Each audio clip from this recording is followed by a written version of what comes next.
Okay sir, ठीक है। चलो फिर से गुड मॉर्निंग एक बार सबको। अच्छा सर, हम लोग बिजनेस एंड प्रोफेशन का क्लास हम लोग का कंटिन्यू चल रहा है।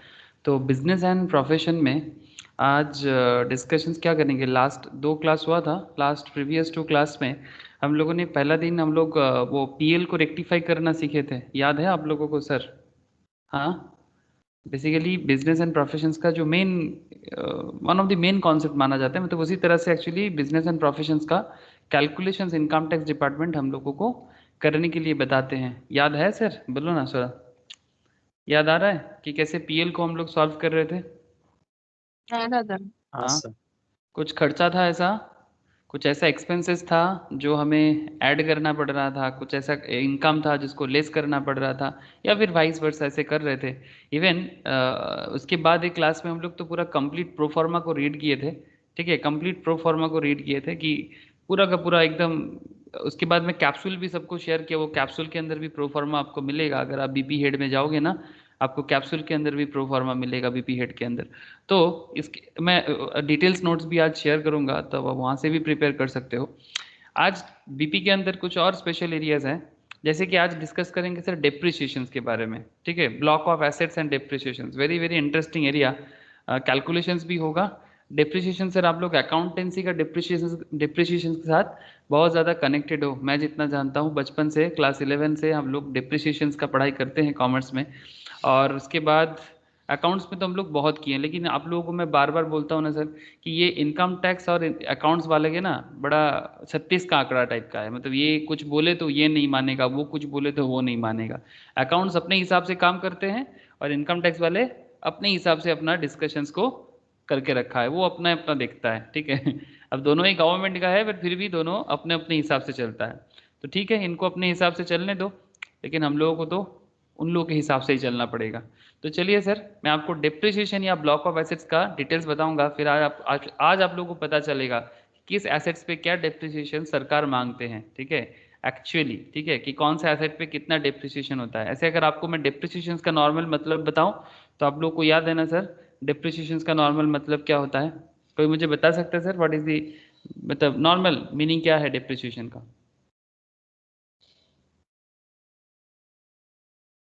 नॉर्मल मतलब क्या है? What is the meaning of depreciation? Hello, बोलो सर, डिप्रिसिएशन का नॉर्मल मतलब क्या है? कोई तो बताओ, जो समझते हो वही बताओ। Sir means what is depreciation ये पूछ रहे हैं। हाँ yes, simple, what is depreciation? कुछ कुछ बहुत सारे एसेट्स asset होता है जिनका टाइम टू टाइम वैल्यू घटता जाता है, कुछ तो उस कुछ पे ऐसे हम होते हैं डेप्रिसिएशन करते हैं, मतलब उसी को हम लोग डिप्रिसिएशन बोलते हैं। हाँ तो था नॉट बोल। हाँ बोल एवरी बोल एसेट, बोल दिया, बोल। Not on every asset. Not on every asset, जैसे कि? जैसे लैंड लैंड पे जैसे डिप्रिसिएशन इस पे तो वो तो बढ़ता रहता है, एप्रिसिएशन। वो एप्रिसिएशन होता है। ओके, तथा बोल, तथा कुछ बोल रहा था। স্যার অবচয় সময়ের সাথে সাথে ব্যবহারের সাথে সাথে যে কোনো সম্পত্তি মানে যেটা আপনার কমছে মূল্যটা ইউজের সাথে সাথে তাকে অপচয় বলে। Very good, very good.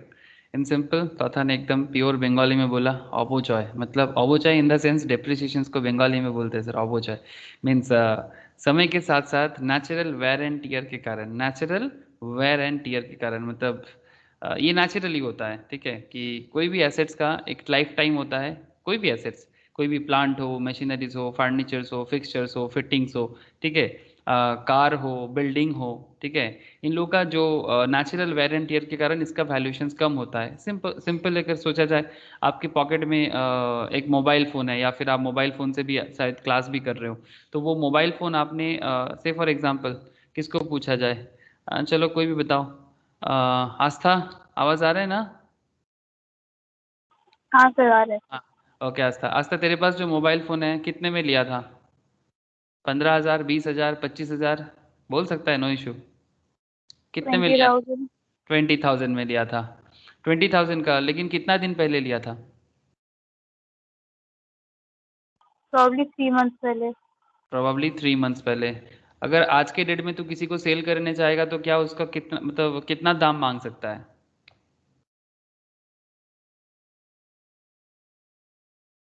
15,000 14-15,000 maximum. Maximum 15,000। 5,000 कहाँ गायब हो गया? 5,000 का, और हम भी तो यूज कर रहे हैं, मेरे यूज करने के बाद भी कितना कुछ है जो फोन में हो सकता है खराब हो या फीचर्स कुछ डिप्लीट हुआ हो या जो भी। तो एग्जैक्ट प्राइस तो कोई, जो नया का प्राइस है वो तो कोई देगा नहीं अब, सेकंड हैंड हो गया उसके बाद। एग्जैक्टली सर, बेसिकली पॉइंट यही है, आप एकदम सही बोले हो, मैं एकदम आप सही बोले हो, मैं तो बस आपको पूछ रहा था कि ये जो 5,000 अचानक घट गया ना, ये सिंपल एक मोबाइल से ही समझ आता है, तो कंपनीज के केस में तो समझ आ ही जाएगा बड़े बड़े मशीन्स पे क्या हो सकता है। एक बार मशीन्स, मोबाइल भी एक मशीन्स है, वो मशीन्स एक बार हमारे पास कंप्यूटर है बेसिकली, तो वो मोबाइल या मशीन्स हमारे पास एक बार आ गया, उसको हम लोग नेचुरली यूज़ किए, तो यूज़ करने के बाद जितना दिन यूज़ किए कुछ ना कुछ फीचर्स में कुछ तो गड़बड़ हुआ होगा, फिंगरप्रिंट सेंसर्स में भी थोड़ा बहुत इधर उधर हुआ होगा, या फिर सिंपल बोले ना मार्केट में टेक्नोलॉजिकल अपग्रेडेशन है, ठीक है, तो उसके कारण भी जो पुराना टेक्नोलॉजी है, हर हर एक महीने में कुछ ना कुछ नया बन रहा है, हर एक महीने में हर दिन कुछ नया बन रहा है, तो एग्जैक्टली आज से खरीद के कल बेचने में भी वो दाम नहीं मिलता, ठीक है तो फिर ये तो 3-4 महीना 1 साल के बाद तो और कम मिलेगा। तो बेसिकली ये जो समय के साथ, टाइम के साथ कोई भी एसेट का वैल्यू को गिरना, in simple this is called depreciation, वो भी नेचुरल वेयर एंड टियर के कारण। अकाउंटेंसी में इसको एक बहुत अच्छे लैंग्वेज में हम लोग याद करते हैं sir, this is a non cash expenses, है ना सर, नॉन कैश एक्सपेंसेस बोलते हैं ना इसको, मतलब पॉकेट से पैसा नहीं निकलता फिर भी खर्चा हो जाता है, ये sir no, profit and loss account में डिप्रिसिएशन शो किया जाता है, Yes. बट पॉकेट से पैसा नहीं निकलता है, ऐसा नहीं कि हमारे पॉकेट से पैसा का खर्चा हो जा रहा है, बट फिर भी एसेट का वैल्यू कम हो रहा है, तो इसका भी ध्यान अकाउंट्स में बड़ा ध्यान देना पड़ता है, ठीक है। हमारा चर्चा का विषय अकाउंटेंसी नहीं है, वो तो मैम का जिम्मेदारी है, आप लोग जानते हो, अच्छे से करते भी हो। चलो सर हम लोग इसको इनकम टैक्स के पर्सपेक्टिव में आज समझते हैं, बिजनेस एंड प्रोफेशंस पे बड़ा वाइटल एरिया है, इसके ऊपर डिपेंड करके आपको बहुत सारा मतलब बड़े क्वेश्चंस के अंदर भी हो सकता है इसका कॉन्सेप्ट, या फिर छोटा छोटा सवाल डायरेक्टली आपको डिप्रिसिएशन का पूछ सकता है, ठीक है। ऐसे तो मैं बड़ा बड़ा क्वेश्चंस कराऊंगा, लेकिन वहाँ से आपको 3-4 छोटा छोटा क्वेश्चंस अलग से निकाल के पूछ सकता है, आप क्वेश्चन करो समझ में आएगा। क्वेश्चंस करूंगा लेकिन बिफोर दैट कुछ प्रोविजंस भी तो पढ़ना होगा ना, डायरेक्ट क्वेश्चंस करने से समझ थोड़ी ना आएगा। जैसे ये था हम लोग का क्या है sir, profits and gains from business and professions का, profits and gains from business and professions का क्या है, ये प्रोफॉर्मा है, ये हम लोग लास्ट दिन पढ़ लिए थे सर, ठीक है। सबसे पहले आप लोगों को मैंने depreciation as per books of accounts के बारे में बोला था कि depreciation as per books of accounts का खेल क्या है, और उसके साथ अगर इनकम टैक्स डिपार्टमेंट अपना डेप्रिसिएशन बता के रखता है तो वो वाला डेप्रिसिएशन भी बाद में ऐड करना पड़ता है, अगर इनकम, क्योंकि इनकम टैक्स वाले अपना डेप्रिसिएशन ही मानता है।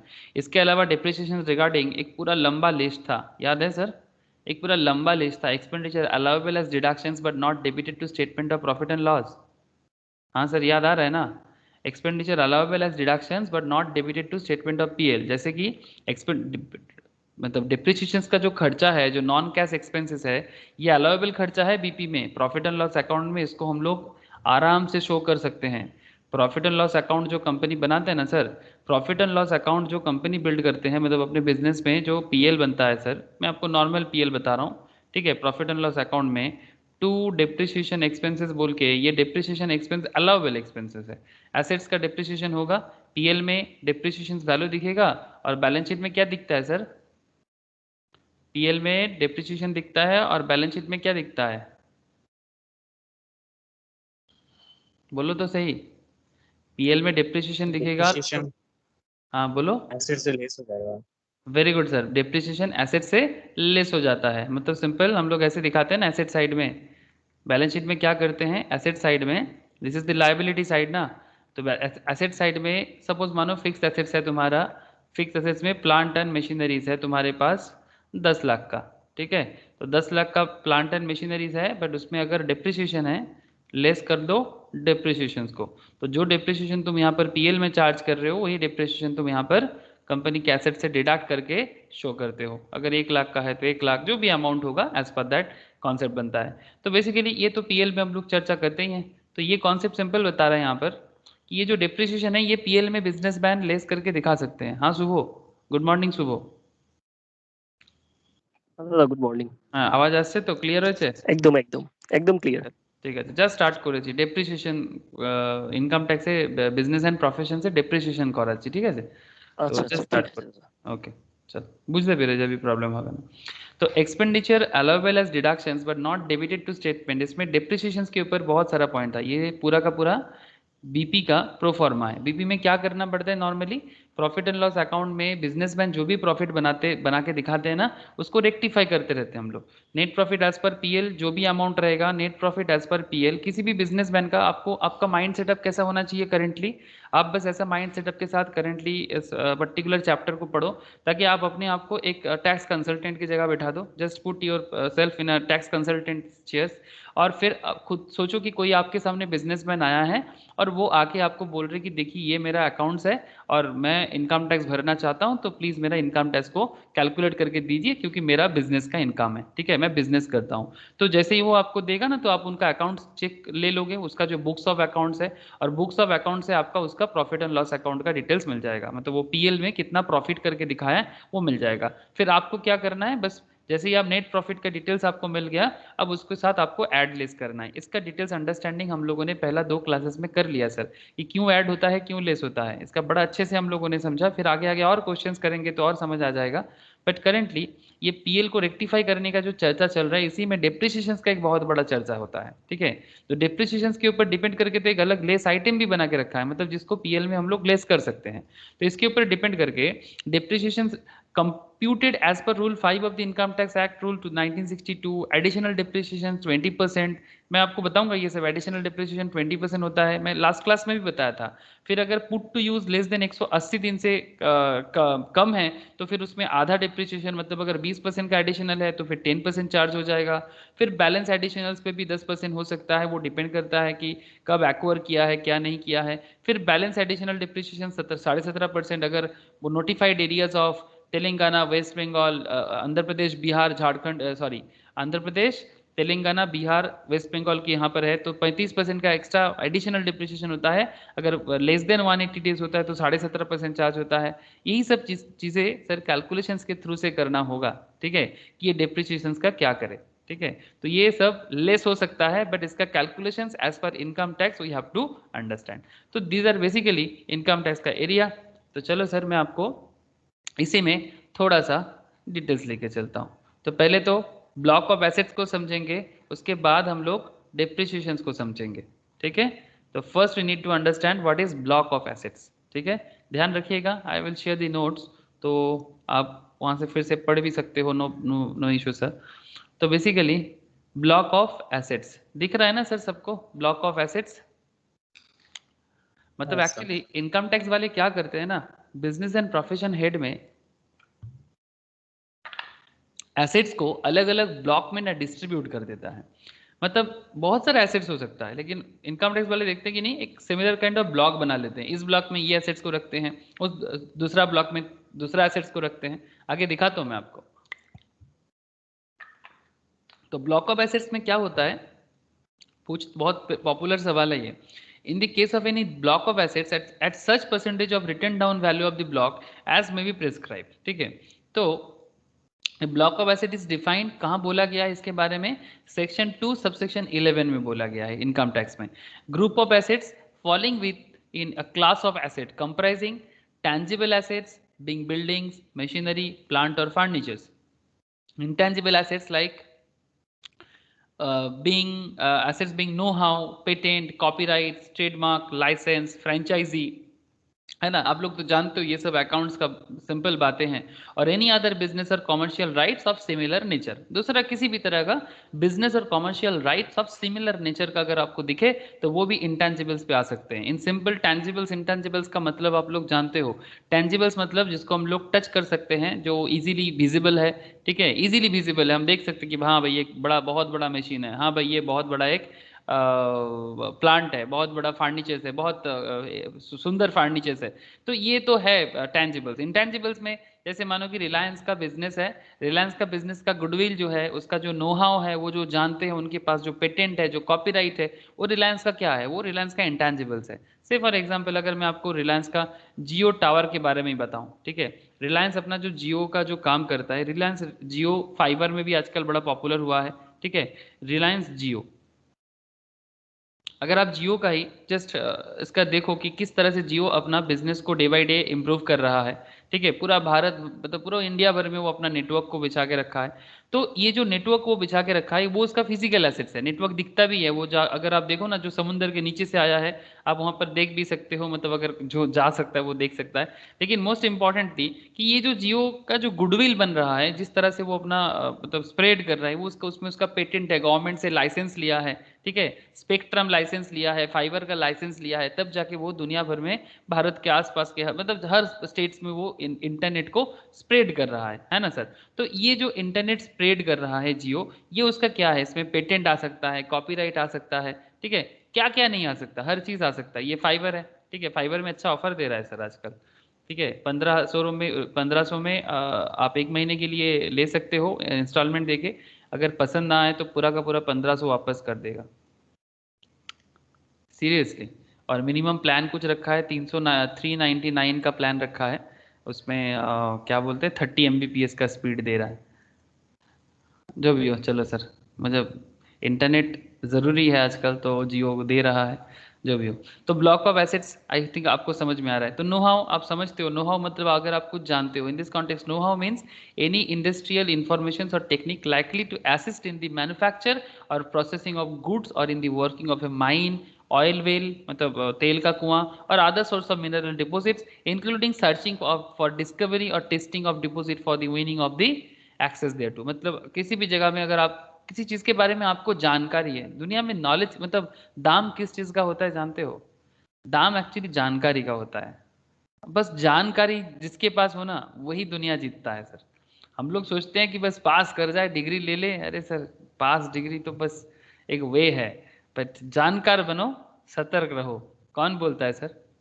जानकार बनो सतर्क रहो, कौन बोलता है, जानते हो? crime से petrol से भी हाँ, सेवी नहीं, तो SEBI आरबीआई बोलता है। RBI RBI जानकार बनो सतर्क रहो, ठीक है। तो चलो सर मैं आपको ब्लॉक ऑफ एसेट्स का टेंजिबल्स का रेट ऑफ डिप्रिसिएशन पे लेके आ गया। देखो सर ध्यान से देखो, रेट ऑफ डिप्रिसिएशन का पूरा लिस्ट देखो, मजा आ जाएगा आपको भी, समझ में आ जाएगा कि भाई किस एसेट्स का एक्चुअल डिप्रिसिएशन क्या होता है। और इनकम टैक्स वाले जो बोलते हैं ना इसका ज़्यादा कदर होता है क्योंकि ये लास्ट है, बिकॉज इसके बाद तो सरकार के पास आपका टैक्स पहुंच जाता है ना, तो that's why this is very important area. आप देख सकते हैं यहाँ पर ब्लॉक 1, थोड़ा याद रखना पड़ेगा सर, ठीक है, थोड़ा याद रखना पड़ेगा आपको। ब्लॉक 1 में क्या है? ब्लॉक 1 में buildings which are used mainly for residential purposes, ठीक है, buildings which are used mainly for residential purposes except hotels and boarding houses 5%। Sir आप लोग ना एक बार 2 मिनट के लिए इसको ना एक बार देखो, मैं 2 सेकेंड में एक इम्पॉर्टेंट कॉल है मुझे लेना पड़ेगा, 2 सेकेंड सर रीड करो एक बार आप लोग।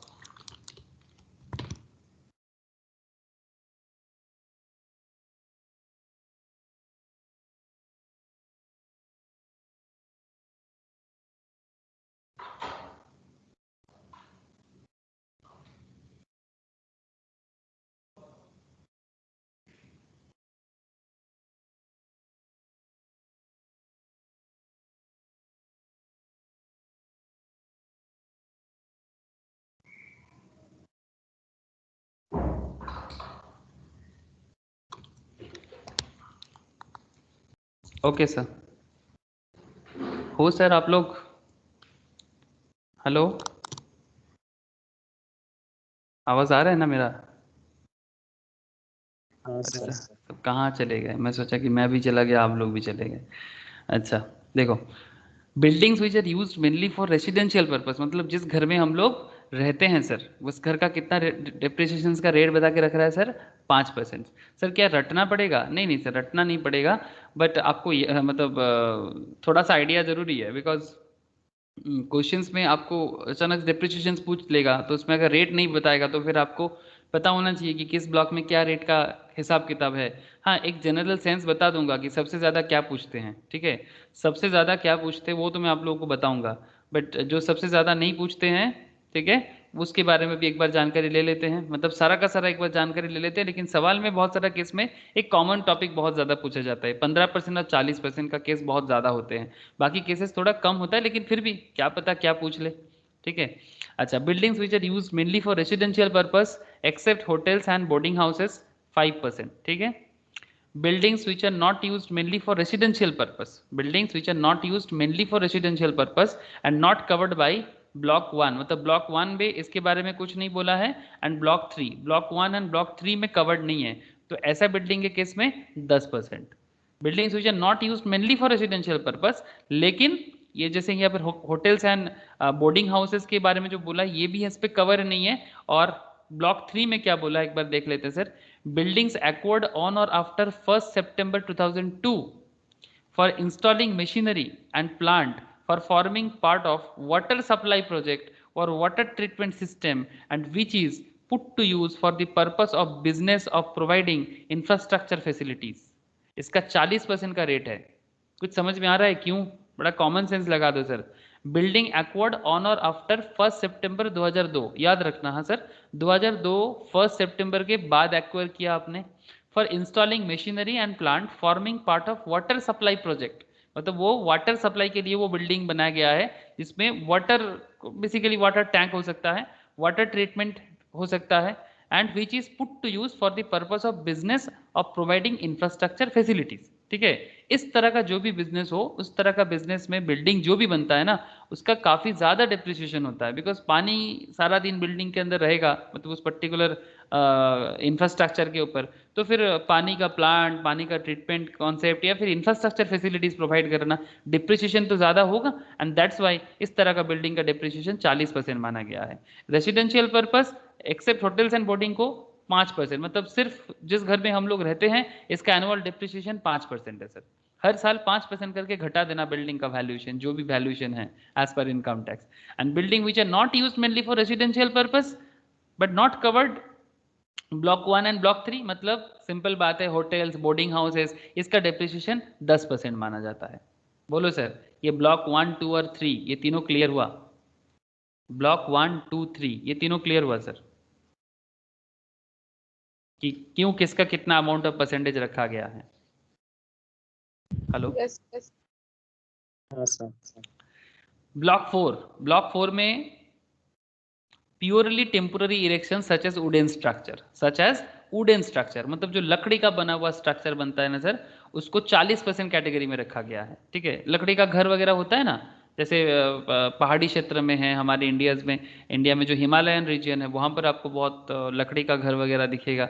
ठीक है, या फिर जंगल में भी बहुत जगह में, फॉरेस्ट में घर बना हुआ होता है, तो उसमें ऐसे लकड़ी या वुडन स्ट्रक्चर बनते हैं, तो उसका भी डिप्रिसिएशन 40% माना गया है सर। ठीक है, तो बिल्डिंग के अंदर आपको ब्लॉक 1, ब्लॉक 2, ब्लॉक 3, ब्लॉक 4 दिख गया सर। ठीक है, ये सारा का सारा 1, मतलब इसको, मतलब ऐसे तो बिल्डिंग जो नंबर 1 पोजीशन पे रखा गया है यहाँ पर, बट इसके अंदर 4 ब्लॉक है, ब्लॉक 1, ब्लॉक 2, ब्लॉक 3, ब्लॉक 4। ठीक है, अब बिल्डिंग छोड़ो, अब बिल्डिंग छोड़ के हम लोग ब्लॉक फर्नीचर्स में जाते हैं सर। ठीक है, ये फर्नीचर सेकेंड हेडिंग में आता है। फर्नीचर्स में क्या आ गया sir? Furnitures and fittings. Okay, furnitures and fittings, इसमें आपको ब्लॉक 1 दिख रहा है, फर्नीचर्स में ब्लॉक 1 दिख रहा है। Furnitures and fittings included electrical fittings included electrical wiring, switches, sockets, other fittings and fans, ये सब में 10% का डिप्रिसिएशन है।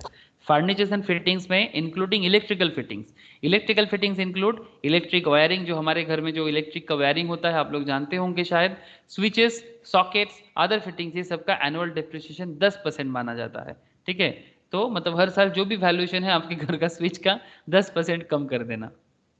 ओके, फिर आ जाते हैं सर 3 पे। ठीक है, पॉइंट 3 के अंदर तो फिर फर्नीचर फिटिंग्स में एक ही ब्लॉक है।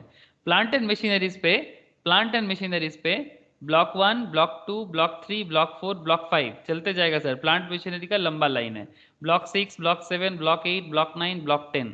ठीक है, ब्लॉक 11, 12, 13, 14 सर, लंबा लिस्ट है सर, लंबा लिस्ट है। ठीक है, 14 ब्लॉक है इसके अंदर प्लांट एंड मशीनरीज पे। बिजनेस का सबसे बड़ा एरिया है ना, बिजनेस का सबसे बड़ा एरिया यही है, तो थोड़ा सर नजर डाल लो, जनरल नॉलेज है ये सब। ठीक है, प्रोफेशनल बनोगे थोड़ा तो जानना पड़ेगा sir. Motor cars other than those used in business of running them on hire acquired or put to use on or after 1/4/1990. 1 अप्रैल 1990 के बाद आपने कोई मोटर कार खरीदा है, ठीक है, मतलब कोई भी मोटर कार, मतलब जो गाड़ी वगैरह होता है, motor car other than those used in a business for running them on hire, मतलब आप भाड़े पे नहीं चलाते, ओके, मतलब वो ट्रांसपोर्टेशन काम इस तरह का काम पे नहीं चलता, पर्सनल में चलता होगा। Other than used in a business of running them on hire, other than those, ठीक है, अदर देन दोज याद रखना सर। एक्वार्ड और पुट यूज ऑनर आफ्टर 1/4/1990, 1990 के बाद लिया गया है, ठीक है, तो 15% का डिप्रिसिएशन इसमें लगता है। और अगर motor buses, motor lorries, motor taxis used in business of running है, ऑब्वियसली बिजनेस में डिप्रिसिएशन ज्यादा है बिकॉज उसका बहुत ज्यादा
आवाज आ रहा है सर? हेलो हाँ सर। मेरा इलेक्ट्रिसिटी फ्लक्चुएट किया इसीलिए। ठीक है ना, सबको आवाज है? शुभो, प्रिया, प्रियोतमा, आवाज है ना हाँ। सबको? ओके हाँ सर। ठीक है, वो मेरा इलेक्ट्रिसिटी फ्लक्चुएट किया इसीलिए ऐसा हुआ।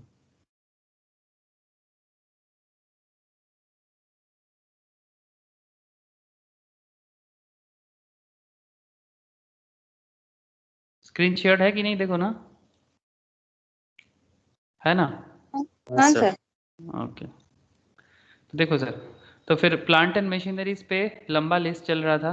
मोटर कार हो गया, मतलब जो पर्सनल यूज के लिए स्पेशली, मतलब अदर देन बिजनेस, हाँ, अदर देन बिजनेस, बिजनेस के लिए नहीं चलता है, हायर पे नहीं देते हो, ऐसा छोड़ के बाकी नॉर्मल में 15%। लेकिन अगर motor buses, motor lorries, motor taxis, business of running them on hire वगैरह में चलता है 30% का। Moulds used in rubber and plastic goods factories, ठीक है, प्लास्टिक एंड रबर फैक्ट्रीज में जो मशीन्स के अंदर जो मोल्ड्स यूज होते हैं ना, वो 30% का है। एरोप्लेन्स एंड एरो इंजिन्स में, एरोप्लेन्स जो है ना सर, जो आसमान में चलता है, ठीक है, आप लोग जानते हो, जिसको हम लोग फ्लाइट करते रहते हैं, ठीक है, वो फ्लाइट का 40% का है सर, ठीक है, वो फाइटर प्लेन हो या फिर डोमेस्टिक प्लेन, दोनों के लिए ही बोला है करेंटली 40%। ब्लॉक 5 में बोला है sir, specified air pollution control equipment, ये जो ऑर्गेनाइजेशन, जो सब मैन्युफैक्चरिंग कंपनीज में पोल्यूशन करता है सर, जैसे कि कोल माइंस, सॉरी कोल बोल रहा हूँ sir, thermal plants, specially thermal plant जानते हो ना, जहाँ से कोल को यूज़ करके मतलब इलेक्ट्रिसिटी जनरेट होता है ना सर, जो इंडिया का 84% से भी ज़्यादा इलेक्ट्रिसिटी थर्मल प्लांट से आता है। इसके अलावा पेपर्स मिल्स वगैरह, केमिकल मिल्स वगैरह, यहाँ पर ना पोल्यूशन के लिए बहुत चिंता होता है, तो पोल्यूशन कंट्रोल इक्विपमेंट लगता है। तो पोल्यूशन कंट्रोल जो इक्विपमेंट होता है ना सर, उसका काफ़ी ज़्यादा डिप्रिसिएशन होता है, बिकॉज वो पोल्यूशन कंट्रोल करता है, तो उसका सीरियसली उसका तो डिप्रिसिएशन ज़्यादा होगा ही, गारंटी ज़्यादा होगा, कोई उपाय नहीं है।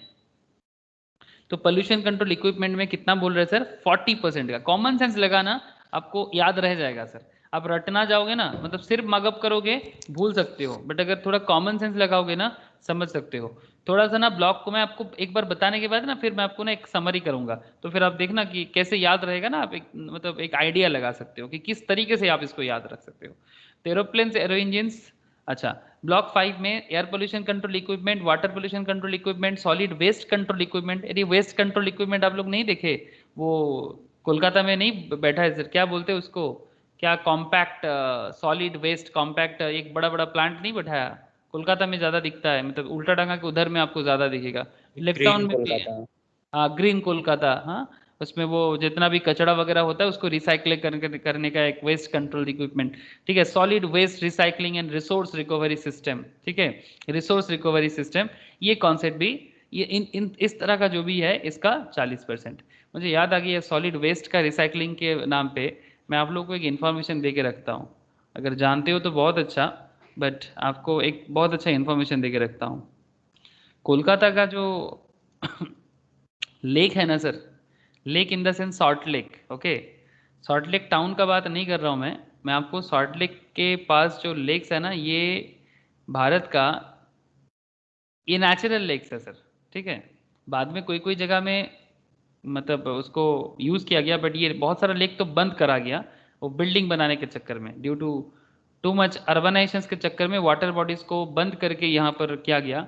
बट आप देख सकते हो ये ना नेचुरल है सर, जैसे ये गैंजेस नेचुरल है, वैसा ही ये जो सॉल्ट लेक के पीछे का जो आपको दिख रहा है ना, आप लोग जब जानते होंगे ये सॉल्ट लेक जहाँ पर ये एक्वाटिका वगैरह में भी आप लोग आते हो, तो वो सब भी ये एक्चुअली ये जो लेक्स है ना, ये लेक्स भी नेचुरल है सर। इसके साथ वेस्ट मैनेजमेंट का क्या है, ये बहुत बड़ा कनेक्शन है कि पूरा कोलकाता का जितना भी वेस्ट होता है ना सर, जैसे हम लोग जानते हैं धापा स्टेशन के थ्रू से सब वेस्ट आते हैं, और मोस्ट इम्पॉर्टेंट थिंग कि इसमें मछली वगैरह मतलब खेती होता है, मतलब फिश का एग्रीकल्चर भी हो रहा है, मतलब जिसको पीसी कल्चर भी बोलते हैं, आई होप, ठीक है।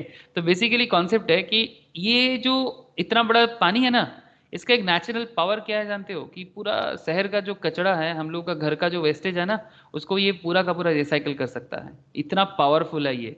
मतलब ये जिस शहर के पास है वो, जैसे कि दिल्ली के पास नहीं है, ठीक है, दिल्ली के पास नहीं है, मुंबई के पास नहीं है, कोलकाता के पास ये है, ठीक है। मतलब ये ना ऑटोमेटिक रिसाइकल कर सकते हैं, इसके बहुत पावर है। ऐसा दुनिया में ना और एक कंट्री है जिसके पास रिसाइकलिंग पावर है नेचुरल, मतलब कोलकाता तो अपना बहुत सारा चीज़ तो मतलब खराब कर दिया, ठीक है। यूनाइटेड नेशन से आया था, ठीक है, यूनाइटेड नेशन से एक्सपर्ट्स आया था और आके बोला कि आप लोग कोलकाता का इतना बड़ा एसेट्स को ना प्लीज़ इसको समझो कि ये कितना बड़ा एसेट्स है, इसको ना खराब मत करो और ज़्यादा स्प्रेड करो, बिकॉज ये इसका एक नेचुरल पावर है, ये इतना बड़ा शहर का वेस्ट को ये कंट्रोल कर सकता है, पूरा रिसाइकिल कर सकता है।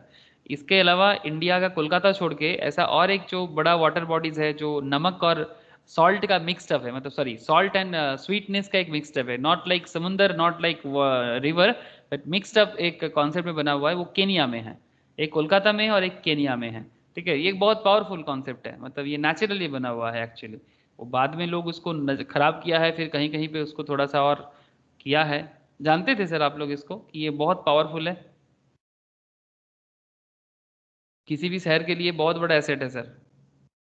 यही काम अगर दिल्ली और मुंबई करना चाहे ना, उसको बहुत खर्चा करना पड़ता है, जो कोलकाता को नेचुरली मिला है। जानते थे क्या आप लोग, बोलो ना। আপসেই জানি স্যার। आपसे जाने, আমি জানতাম আগে থেকেই বলেছেন, আগে বলেছিলেন ২ বছর আগে, ২-৩ ओ বছর। रिसर्च कर सकते हो, रिसर्च कर हाँ, सकते हो इसके ऊपर कि मैं जो बोला ना वो आप रिसर्च कर सकते हो, सीरियसली मजाक नहीं कर रहे सर, नेचर में क्या दम है क्या पता लोगों को। ओके, तो फिर ये वेस्ट कंट्रोल का 40% है। Plant machinery used in semiconductor industry covering all integrated circuits 30% का।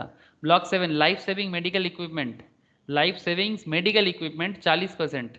ठीक है, जैसे कि आज के डेट में ऑक्सीजन का जो भी चल रहा है ना, इक्विपमेंट्स वगैरह प्लांट्स में जो हो रहा है, लाइफ सेविंग्स हैं। आप लोग जानते हैं कि क्या हालत है चारों तरफ, मुझे बताने का ज़रूरत नहीं है, यू ऑल नो। तो इस तरह का जो भी है 40% का डिप्रिसिएशन चार्ज हो जाता है, बिकॉज बहुत ज़्यादा यूज़ होता है। ऑयल वेल्स, ठीक है, लाइक ऑयल वेल्स का अगर मैं बात करूँ तो फिर ऑब्वियसली दुबई वगैरह में तो ऑयल वेल्स है, लेकिन इंडिया में भी गैस और ऑयल का वेल्स मिला है। आप लोग जानते हो इंडिया में भी गैस और ऑयल का वेल्स मिला है। अरे सर ये हमारे अशोकनगर, अशोकनगर गुजरात जानते हो? महाराष्ट्र गुजरात महाराष्ट्र, अरे वेस्ट बंगाल में अशोकनगर में चलते हैं सर। हाँ, अशोकनगर का कहानी जानते हो ना आप लोग?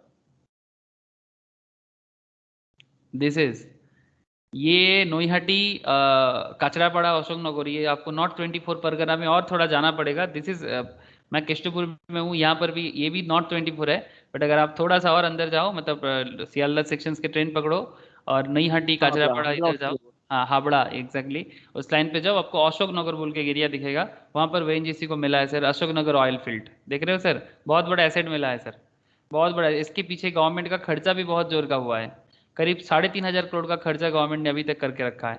करीब 3.5 3.5 एकड़ जमीन में मिला है सर ऑयल फील्ड। ये भारत के लिए एक बहुत बड़ा, for 60 years ONGC has trying to get oil and gas reserve in West Bengal, digging 150 wells in the process, but its first discovery happened in Ashoknagar on 3.5 acre। 60 साल से ONGC डिग करे जा रहा है वेस्ट बंगाल पे, बट कुछ नहीं मिला था, अब जाके मिला। 3.5 एकड़ लैंड में मिला है सर, समझ सकते हो। gas was first found under 2300 meters from the surface after came oil। 2300 metres नीचे है, समझ सकते हो, बहुत नीचे है। awarded the block in Bengal in basin under the Mahanadi Bengal Andaman divisions। Mahanadi Bengal Andaman division, most probably ये महानदी ओडिशा बेसिन्स के साथ कनेक्ट कर रहा है। ठीक है, जो भी हो बाकी डिटेल्स आप देख लेना, लेकिन सर ये बहुत बड़ा है और जिसमें वेस्ट बंगाल की इकोनॉमी में बहुत बड़ा खेल चलने वाला है फ्यूचर में, जो अगर इनका जो भी है मतलब वो प्रॉपरली सक्सेसफुल हो जाए। 3400 करोड़ का अभी तक का इन्वेस्टमेंट कर चुके हैं सर। ठीक है, ऑलरेडी 3400 करोड़ का हो चुका है और इसमें Haldia refinery and Indian oil का बहुत बड़ा एक योगदान होगा।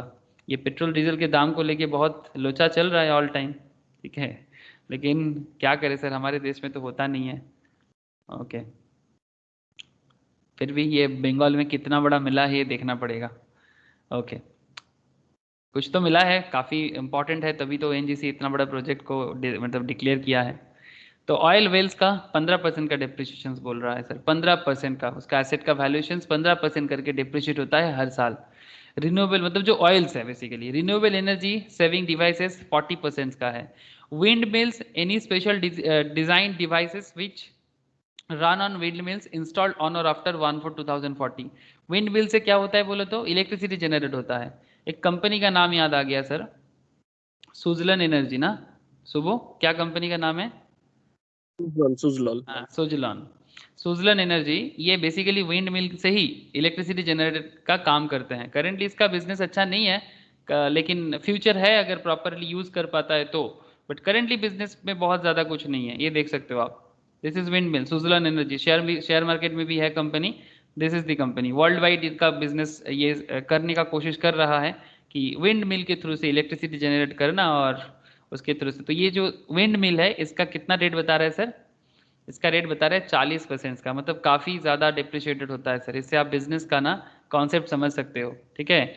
अच्छा इंस्टॉल का डेट भी बोला सर, 1/4/2014 के बाद। Any special devices including electric generators and pumps running on wind energy installed on और after 1/4/2014 would be eligible for depreciation 40%, ठीक है। Windmills and any special design devices 15%, ठीक है। Running on windmills installed 31/3/2014 and any special devices including electric generators pumps running on wind energy installed on और before 31/3/2014 40%। चलो sir important में आ गए, computers including computer software, very very important, computers including computer software 40%, मतलब आपका mobile भी किस में आ जाएगा, इसी में आ जाएगा ना, मोबाइल को अलग से लिखता नहीं, वो कंप्यूटर्स के अंदर ही आ जाता है। तो ये 40% का डिप्रिसिएशन है आस्था, ठीक है। 40% एनुअल डिप्रिसिएशन रहता है। शुरू में तेरे साथ स्टोरी बनाए थे इसलिए तेरे को बोला।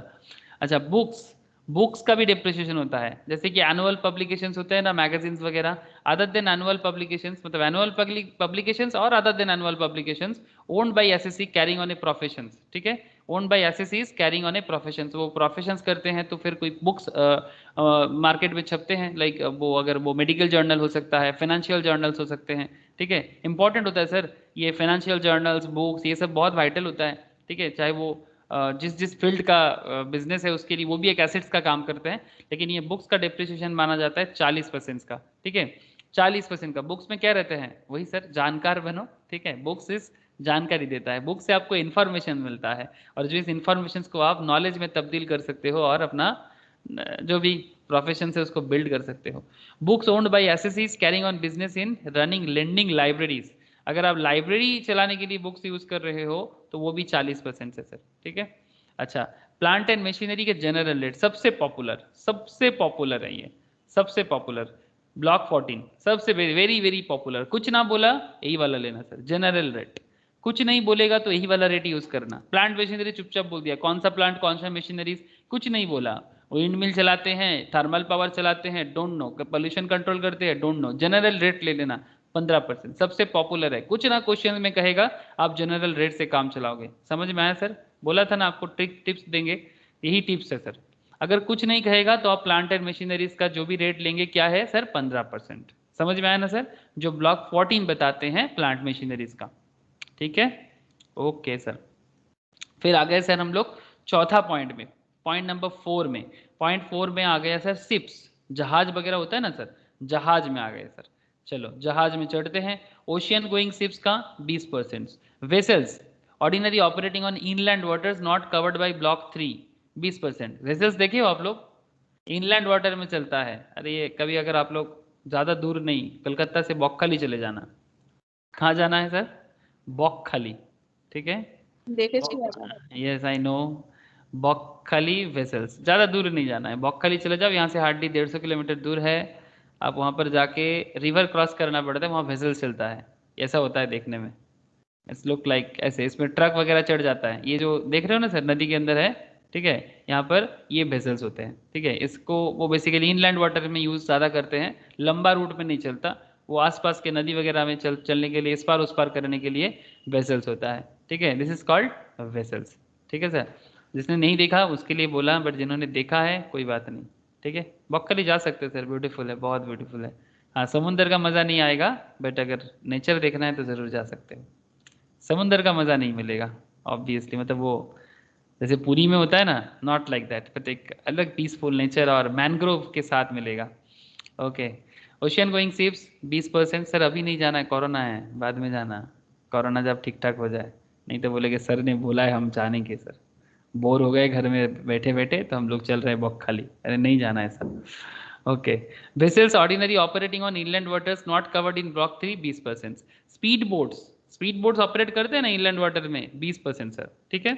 अच्छा, ये हो गया, शिप्स का समझ गए, शिप्स का सभी 20% है, कॉमन है, तो फिर एक समझ सकते हो। अच्छा, इंटेंजिबल्स कोई भी इंटेंजिबल्स एसेट्स हो, like know how, patent, copyright, trademark, licence, franchisee और एनी अदर बिजनेस और कॉमर्शियल राइट हो सिमिलर नेचर का 25%, very very important, because intangibles का एक ही रेट है 25% का। आपका गुडविल है, गुडविल अगर कम होता है, गुडविल तो देखो डिपेंड करता है, कॉपीराइट, हाँ किसी चीज़ का कॉपीराइट है, गुडविल छोड़, यहाँ पर एज सच नहीं दिया है। आपके पास किसी कंपनी का फ्रेंचाइजी है तो हर साल 25% करके फ्रेंचाइजी का वैल्यू को घटाना पड़ेगा।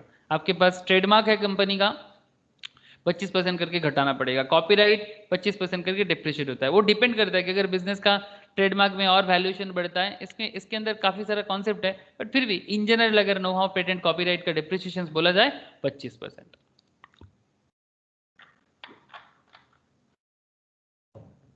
बोलो सर, बात कुछ समझ में आया? नॉर्मल रेट समझ में आ गया ना सर? तो सबसे पॉपुलर क्या था? जनरल रेट 15% का, कंप्यूटर सॉफ्टवेयर 40% का, फर्नीचर फिटिंग्स का 10% का, ठीक है। ये बस कुछ एरियाज था। बिल्डिंग्स के केस में रेसिडेंशियल बिल्डिंग 5%, नॉर्मल उससे थोड़ा सा होटल वगैरह हो जाए तो 10%, अगर बिल्डिंग वगैरह वाटर ट्रीटमेंट प्लांट वगैरह के लिए यूज़ करता है तो 40%, मैक्सिमम 40% तक ही गया है। और टेम्पोररी इरेक्शंस लाइक जैसे कि वुडन स्ट्रक्चर हो या फिर कहीं रोड वगैरह बनता है, घर बना के रखता है ना, उसके साइड में जो टेम्पोररी इरेक्शंस रहता है वो भी 40% का। तो बिल्डिंग याद रहेगा, फर्नीचर फिटिंग 10% सिंगल रेट है, याद रहेगा। इंटेंजिबल 25% है, वो भी याद रहेगा। हाँ सर। प्लांट मशीनरीज में आपको थोड़ा सा मेहनत करना होगा। प्लांट एंड मशीनरीज में, क्योंकि गाड़ी का अलग है, एरोप्लेन्स का तो 40% है, वो समझ में आ गया। एक बार गो थ्रू करना। और जनरल रेट क्या है? जनरल रेट है 15%। जब कुछ नहीं बोलेगा तो सिंपल जनरल रेट यूज करना 15%। क्लियर है ना सर? बोलो, रेट ऑफ डिप्रिसिएशन का आइडिया मिला आप लोगों को? ओ सर बोलो ना। Yes sir. हाँ सर। Yes sir. चलो हाँ सर, सर। ये एक क्वेश्चन है, इस क्वेश्चन को सॉल्व करते हैं और डिप्रिसिएशन का सवाल को कैसे सॉल्व कर सकते हैं उसी का जवाब अभी करेंगे सर। क्वेश्चंस क्या बताते हैं देखो। Mister X a proprietor engaged in manufacturing business. किसमें? मैन्युफैक्चरिंग करते हो कोई। Furnitures the following particulars. Opening WDV, written down value of the plant and machinery. जैसे आप लोग अकाउंट्स में भी ऐसे ही बोलता था, WDV, written down value of the plant and machinery 1 for 2019 कितने का है सर? 30 लाख का है। New plant and machinery purchase and put to use, new plant and machinery purchase and put to use on 8 June 2019 20 lakh का है। New plant and machinery acquired and put to use 15 December 2019 का 8 लाख का है। Computer acquired and installed in office premises 2/1/2020 मतलब 2 जनवरी 2020 को 3 लाख का है। Compute the amount of depreciation and additional depreciation as per the Income Tax Act 1961 for the assessment year 2021. Assume that all assets are purchased by way of account pay check. वो cash का हिसाब नहीं मिलता, इसलिए bank system से ही आपको transactions दे के रखा है। तो बोलो सर, होगा? हो जाएगा? हाँ, रेट तो अभी अभी पढ़ के आए। प्लांट एंड मशीनरी का 15%। हाँ हाँ बोलो। का होगा 40%। 40%? टोटल का। देखो सर, वो डायरेक्ट 40-40 मत करो। कितना कौन टाइमिंग सा? का ध्यान रखो। हाँ हाँ बोलो।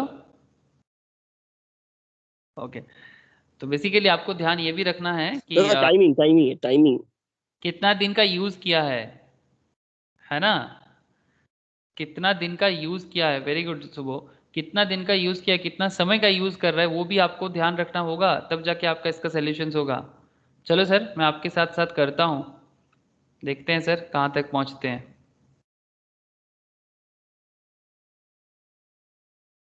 ओके, चलो सर प्रॉब्लम को सॉल्व करो। क्वेश्चन आपको, आप लोग स्क्रीनशॉट ले लो, अगर बार बार देखना है तो आप लोग स्क्रीनशॉट ले लो। यही सवाल है सर, इसका स्क्रीनशॉट ले लो करेंटली, अगर लेना चाहते हो तो। अदरवाइज मैं बार बार दिखाते जाऊंगा, don't worry.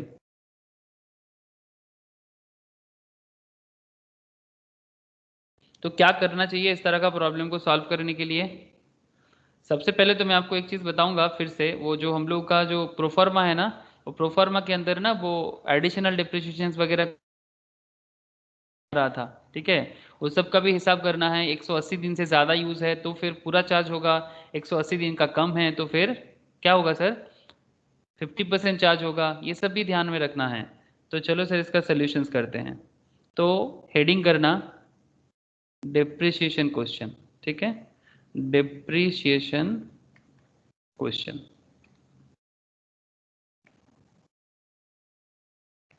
Business and profession income tax, ठीक है। इजी है सर, इजी है। सोल्यूशन क्या होगा? इलस्ट्रेशन 1 है, ज़्यादा मुश्किल का बात नहीं है। तो सबसे पहले एक हेडिंग कर लो, अगर थोड़ा फॉर्मेट वाइज मेंटेन कर सकते हो no issue. Computation of depreciation and additional depreciation, computation of depreciation and additional depreciation. क्या गलत स्पेलिंग लिख दिया मैंने? Computation of depreciation and additional depreciation, दोनों ही आएगा सर यहाँ पर। वो एडिशनल डिप्रिसिएशन भी के बारे में भी ना आपको समझ लेना पड़ेगा। क्वेश्चन अगर बोलेगा कि एडिशनल डिप्रिसिएशन इग्नोर करो तभी इग्नोर करना, अदरवाइज आपको एडिशनल डिप्रिसिएशन ध्यान में रखना होगा। Computation of depreciation and additional depreciation for the कौन सा असेसमेंट ईयर है? Assessment year 21 22। Very good sir. Previous year 2021। Thank you sir. तो ये हो गया आपका हेडिंग, ठीक है। ये जैसे नॉर्मल में होता है ना, फॉर्मेट करके करना पड़ता है। एमसीक्यू सवाल होगा तो अलग बात सर, आप फटाक से करके उसका जवाब देना पड़ेगा, बट मैं आपको कैसे सिखाऊंगा जो एक कंसल्टेंट को जिस तरह से सॉल्व करना चाहिए, ठीक है। मैं आपको थोड़ी ना एमसीक्यू सॉल्व करना थोड़ी ना सिखाऊंगा, उसमें क्या है वो तो बस आप रफ में करोगे और जवाब पुट करोगे, लेकिन आपको वैसा सीखना चाहिए जो एक कंसल्टेंट को समझना चाहिए। पर्टिकुलर्स बनाओ। अच्छा, यहाँ पर कितना तरह का मशीन्स है हमारे क्वेश्चंस पे? कितना तरह का मशीन्स है? प्लांट एंड मशीनरीज है और कंप्यूटर्स है ना सर? प्लांट एंड मशीनरीज है और कंप्यूटर्स है, और तो कुछ नहीं है। क्या मैं सही बोल रहा हूँ sir? Plant and machineries and computers. तो फिर हम लोग एक काम कर सकते हैं, एक पर्टिकुलर्स हो गया, एक प्लांट एंड मशीनरीज हो गया, प्लांट एंड मशीनरी कर लो, और एक कंप्यूटर्स का कर लो। अच्छा, क्वेश्चन में कुछ बोला है क्या कि प्लांट एंड मशीनरी किस काम के लिए है, मतलब कुछ डिटेल्स में कुछ बोला है क्या कि इसका No, प्लांट sir. है? हाँ, ऐसा कुछ नहीं बोला तो मैन्युफैक्चरिंग इंडस्ट्री को मिलता है ना हाँ वो सिंपल। हाँ एडिशनल डेप्रिसिएशन, यहाँ तो हाँ कुछ बोला ही नहीं है। हाँ, और प्लांट एंड मशीनरीज का कि कुछ नहीं बोला कि कौन सा पावर सेक्टर्स में यूज हो रहा है कि ऑयल फील्ड में यूज हो रहा है, ऐसा कुछ नहीं बोला। तो अगर कुछ नहीं बोला तो डायरेक्ट हम लोग सिंपल कितना परसेंटेज मानेंगे? एकदम इन जनरल रेट है 15%। और कंप्यूटर्स का रेट कितना पड़ा हम लोगों ने अभी? कंप्यूटर्स का रेट कितना पड़ा? 40%। 40% सर, थैंक यू। 40%। 40%। कंप्यूटर्स का रेट है, डिप्रिसिएशन रेट है 40%, ठीक है। तो ये आप दोनों रेट यहाँ पर पुट कर दो, कोई दिक्कत नहीं है। तो नॉर्मल डिप्रिसिएशन अगर चार्ज करेंगे, नॉर्मल डिप्रिसिएशन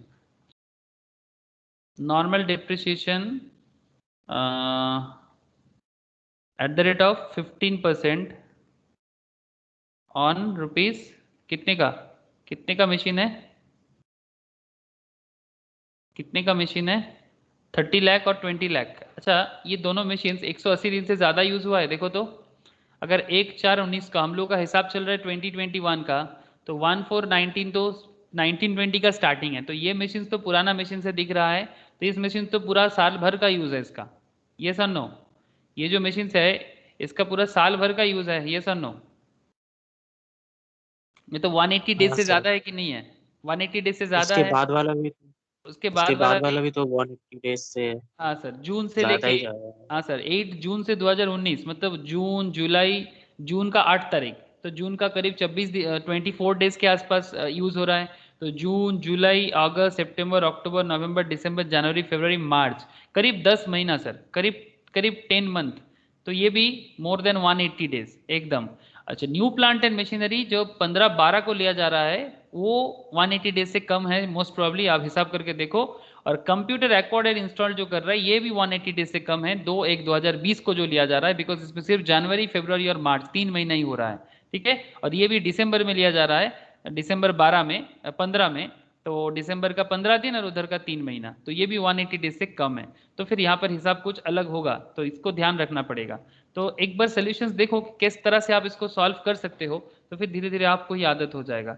तो फिर अल्टीमेटली 15 लाख किसके ऊपर लगाएंगे? 50 लाख का मशीन से टोटल, तो 50 लाख के ऊपर 15% लगा सकते हैं, ठीक है। अच्छा ठीक है, मैं बाद में इसका अमाउंट यहाँ पर लिखता हूँ, लेकिन इसका डिटेल्स ना थोड़ा वर्किंग्स में भी दिखाना पड़ेगा, इसका डिटेल्स थोड़ा वर्किंग्स भी करना पड़ेगा। अच्छा, वर्किंग्स में मैं आता हूँ, और इसके साथ साथ एट द रेट ऑफ 7.5% करके भी आएगा, ये एट द रेट 15% आएगा। फिर सेकेंड में एट द रेट 7.5%, 7.5% कब होगा बोलो तो? 7.5% कब होगा? 30 डेज से कम है तब। हाँ, जब 180 डेज से कम है। एक काम कर लेते हैं सर, बेहतर यही है कि पहले ना हम लोग थोड़ा सा वर्किंग्स को बना ले, ज़्यादा अच्छा रहेगा। वर्किंग्स बना लेने के बाद ना जो जो इन्फॉर्मेशन हमें चाहिए वो फटाफट पुट कर सकते हैं। तो एक काम करो, हेडिंग कर लो सर वर्किंग नोट 1। डायरेक्ट भी कर सकते हैं सर, कोई इशू नहीं है, बट थोड़ा क्लियर कट होना चाहिए। तो computation of WDV of plant and machinery as on 31st March 2021. Okay, 31st March 2021. Particular plant and machinery computer. Plant and machineries में अगर देखें WDV कितना है सर? As on 1/4/2020 plant and machineries का क्या वैल्यूएशन दिख रहा है 1/4/2020 को?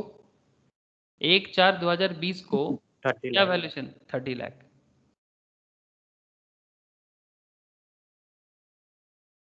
Thank you sir. कंप्यूटर में कुछ ना करे अभी। अच्छा, ऐड करना है इसमें प्लांट एंड मशीनरी परचेज्ड, कितने का परचेज किए ऑन 8 जून 2020 को? कितने का परचेज हुआ सर? 20 lakh. 20 लाख। अच्छा, और भी ऐड होगा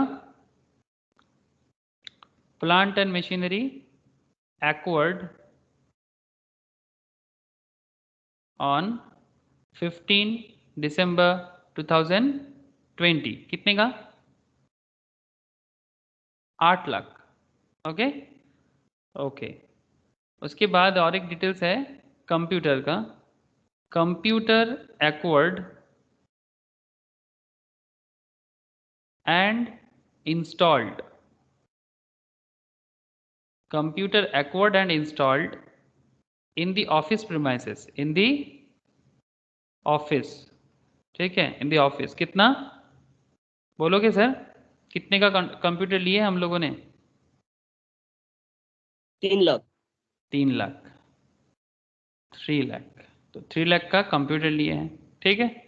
तो अगर हम टोटल हिसाब लगाएं कि टोटल कितने का आ गया, WDV वैल्यू आ गया पूरा का पूरा ब्लॉक का। WDV as on 31st March 2021, okay, 31st March 2021, 58 lakh का, सही बोला ना? और इसका कितना हो गया? 3 लाख का। तो ब्लॉक का हिसाब आ जा रहा है सर, ठीक है। ये एक कंप्यूटेशन WDV वैल्यू आ गया कि किसका कितना करेंट वैल्यूएशन WDV कितना है, ठीक है। और एक वर्किंग करना चाहिए, और एक वर्किंग करना चाहिए, वर्किंग नोट 2।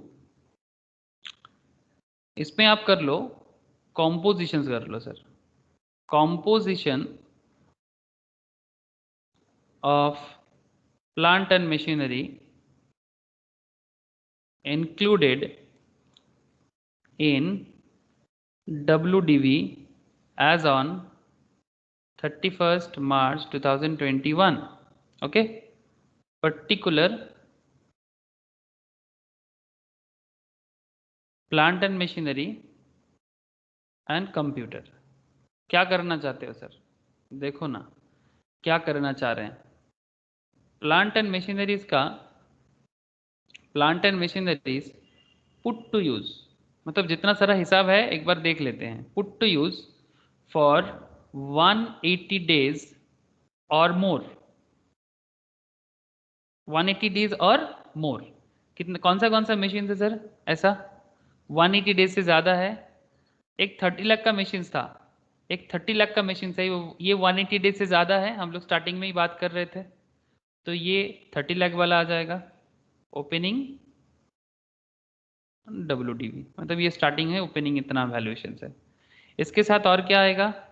प्लस वो 20 लाख का एक मशीन है, वो भी 180 डेज से ज़्यादा है, ठीक है। और अच्छा, ये 20 लाख का मशीन कब खरीदा गया है?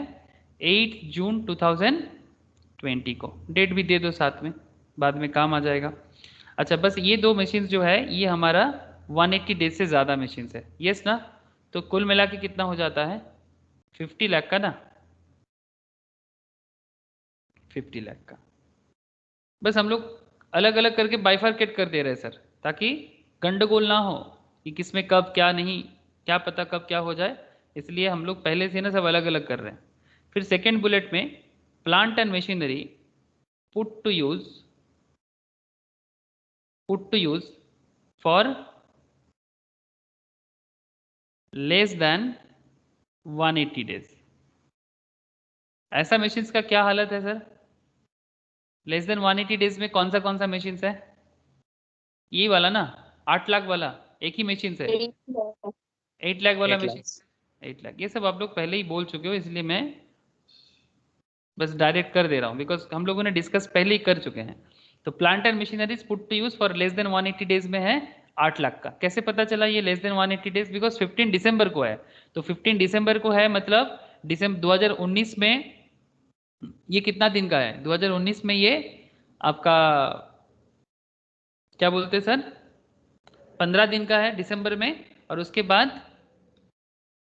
बाद ये आपका बाकी जनवरी फरवरी और मार्च में 30 31 30 करके जो भी हो रहा है, जनवरी में 31, फरवरी में 30 और मार्च में इस तरह से हो रहा है। तो 180 तो नहीं हो रहा है, ठीक है, 180 तो बिल्कुल नहीं हो रहा है। तो क्योंकि 180 बिल्कुल नहीं हो रहा है, तो फिर हम लोग का हिसाब एकदम सिंपल हो जाएगा। लेस देन हो गया। अच्छा, कंप्यूटर्स का क्या हिसाब करेंगे sir? Computers put to use less than और मोर देन? हाँ सर, कंप्यूटर्स लेस देन है कि मोर देन है? 2 जनवरी को 2020 को लिया Less है, than. लेस देन है। तो ये हमारा हो गया 3 लाख ना, 3 लाख। तो ये हम लोग क्या निकाल लिए? ये हम लोग एक्चुअली ये निकाल लिए कि कौन सा एसेट्स में, टोटल तो एसेट्स का 58 लाख ही हो रहा है, बट हम लोगों ने ये पता कर लिया कि भाई किसका कितना दिन का यूज़ है। तो ये 2 वर्किंग्स हम लोगों का बड़ा काम आ जाएगा सर, ठीक है। तो फिर अब बस सामने वाला पेज में आ जाएंगे फिर से। अब जैसे सामने वाला पेज में आ जाएंगे तो इसमें डायरेक्टली अभी हिसाब हो जाएगा ना सर, ज़्यादा झमेला नहीं होगा, बिकॉज जो बाइफर्केशंस करना था वो कर लेंगे। तो 50 लाख का 15% कितना हो जाता है? 50 लाख का 15% कितना हो जाएगा? 7.5 लाख। 7.5 लाख। कंप्यूटर्स में तब कुछ नहीं होना चाहिए। अच्छा, उसके बाद ये जो 7.5% का हिसाब किस में आएगा? 7.5% का हिसाब किस में आएगा? 8 लाख। ये 7.5% किस कैसे ही आया? 50% ऑफ 15%। हाँ, 50% ऑफ 15%, मतलब एक्चुअल रेट तो 15% है प्लांट मशीनरीज पे, बट उस पर हम लोग 50% यूज कर रहे हैं। क्यों? बिकॉज ये कॉम्पिटिशन में आपने देखा ना 180 दिन का कम यूज है जो एसेट्स पे, उसके लिए। तो 50% और 15%, तो लिख लो sir, since put to use less than 180 days. Okay, since put to use 180 days, तो ऑन 8 लाख कितना अमाउंट के ऊपर होगा? 8 लाख। तो 8 लाख का 7.5% कितना हो जाएगा? 60,000. 8 लाख का 7.5% 60,000। Thank you sir, 60,000। Next page में मैं जाऊंगा, आप लोगों का तो उसी पेज में जगह है तो कर लो। अच्छा, और क्या होगा सर? और कुछ आएगा? 7.5% हो गया, और कुछ होगा सर? कंप्यूटर का कुछ नहीं करेंगे क्या? Computer है. 20%। एट द रेट ऑफ 20% लगाएंगे ना? क्यों?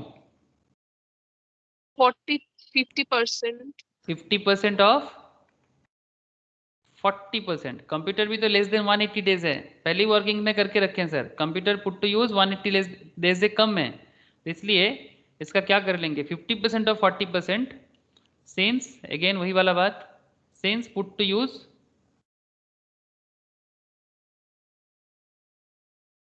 Less than 180 days. Okay, on rupees 3 lakh. 3 lakh का 20% कितना हो जाएगा सर कंप्यूटर का? 60,000। थैंक यू सर, 60,000 बस। लेकिन काम खत्म थोड़ी ना हुआ, फिर एडिशनल डिप्रिसिएशन यूज करना है, याद है ना? ये देखो एडिशनल डिप्रिसिएशन कब यूज करना चाहिए, मैं आप लोगों को लास्ट क्लास में डिटेल्स में बोला था, फिर से एक बार मैं बता रहा हूँ। एडिशनल डिप्रिसिएशन कब यूज करना चाहिए?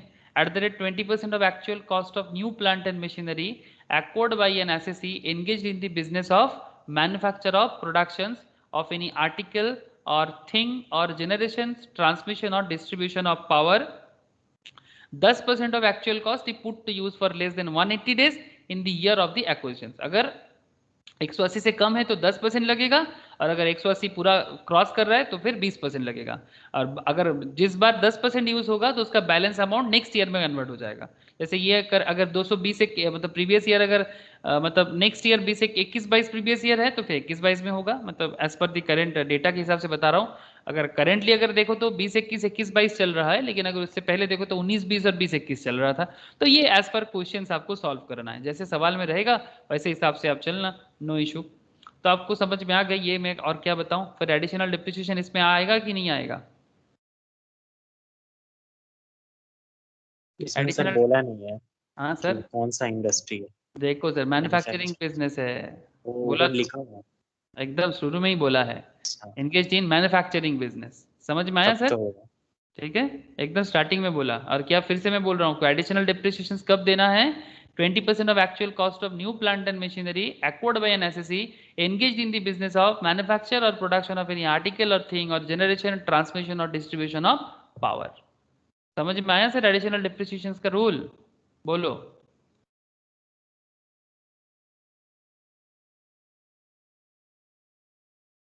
चौथा आस्था, आप लोगों का कोई आवाज नहीं आ रहा है। प्रिया बोलो सर, समझ में आ रहा है कि नहीं आ रहा है?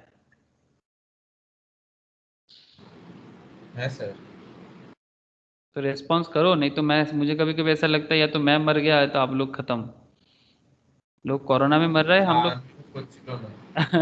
हम लोग हम लोग इनकम टैक्स करते करते खत्म हो जाएंगे। ठीक है सर, मैं तो बस ऐसे ही बोल रहा हूँ, मजाक कर रहा हूँ सर, मजाक तो कर सकते हैं ना कभी कभी, नहीं तो ना ये इनकम टैक्स बड़ा सीरियसनेस के अंदर डाल देता है। एट द रेट ऑफ 20%, तो था राग बोली ना तो ना सर। ओके ओके 2 लाख कितने का है? 20 लाख के आएगा ना sir, new plant and machineries पे लगेगा, बात को ध्यान से सुनना। ठीक है, cost of new plant and machinery acquired by an SSC. Okay, तो फिर आपके यहाँ पर जो पुराना मशीन था, पुराना मशीन जो था ना 30 लाख का, इस पे नहीं लगता है एडिशनल डिप्रिसिएशन। ये जो न्यू मशीन आपने 20 लाख का लिया, इस पे लगेगा। बात समझे कि नहीं समझे? ये जो 8 लाख का मशीन लिया, इस पे लगेगा। ठीक है, तो पुराने में नहीं लगेगा सर। तो 2000 अच्छा 20 लाख, इस पे 20% पुट टू यूज, इसका क्या है? New plant and machinery, bracket में लिख दो, new plant and machinery put to use for more than 180 days। Okay, more than 180 days कितना अमाउंट होगा बोलो sir? 4 lakh? 4 lakh। 4 lakh. Okay sir 4 lakh, और एट द रेट ऑफ 10% आ जाएगा सेकेंड वाला मशीन के लिए, because 50% of 20%, 50% of 20%, 50% of 20% since put to use for less than कितना है? 180 दिन, 180 डेज, ऑन रुपीज कितना है? 8 लाख, ऑन रुपीज 8 लाख कितना हो जाएगा? 80,000 ना, 8 लाख का 10%। सर बाकी जो 10% का अभी यूज किया इधर, तो बाकी 10% कब यूज होगा? नेक्स्ट फाइनेंशियल ईयर में जाएगा सर, नेक्स्ट प्रीवियस ईयर में। ठीक है, तब यूज कर लेंगे। 10% इस बार इस साल हुआ, बिकॉज 180 दिन इस साल यूज हुआ है, फिर बाकी 180 दिन से ज्यादा तो नेक्स्ट ईयर में जाएगा ना, तो उस बार बाकी 10% का यूज करना चाहिए एडिशनल डिप्रिसिएशन। इसी तरह से होता है। ठीक है, तो ये ध्यान रख के करना होता है बस। कंप्लीट सर, और तो कुछ नहीं करना है। कंप्यूटर में लगेगा क्या? कंप्यूटर में एडिशनल डिप्रिसिएशन लगेगा क्या? No sir. No sir. तो कितना हुआ सर? टोटल करके बताना। 7.5 लाख, 60,000, 4,80,000, कितना हुआ? 12,90,000. 12,90,000। और इसका 60,000.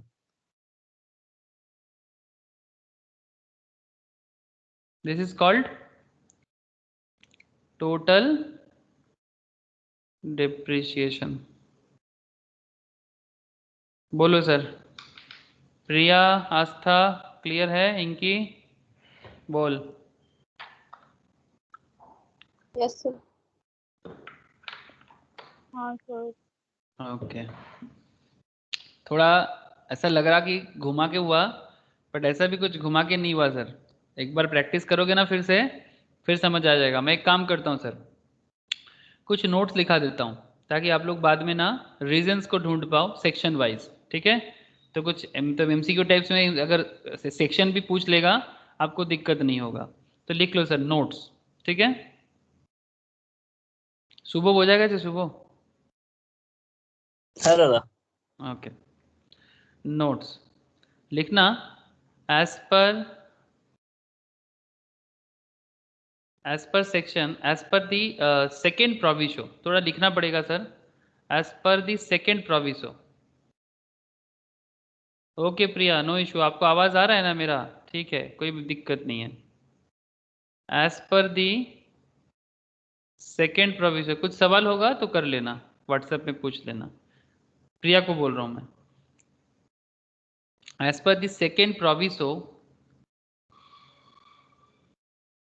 Section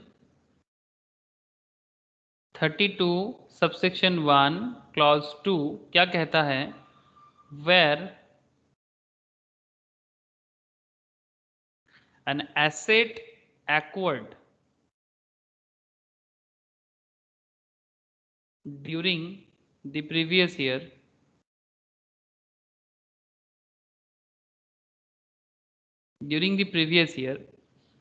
is put to use। मैं बार बार नोट्स नहीं लिखाऊंगा, बस एक बार लिखा दे रहा हूं, ठीक है? is put to use for less than 180 days in that previous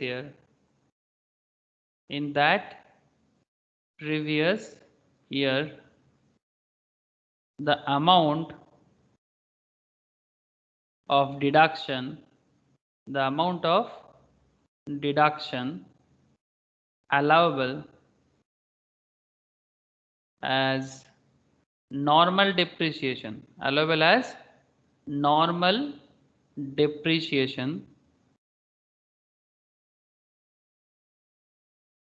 and additional depreciation would be restricted to 50% of amount. Okay, 50% of amount. हाँ, अमाउंट 50% मतलब जो भी डेप्रिसिएशन का रेट होगा उसका 50% तक ही आएगा। Restricted to 50% of amount computed in accordance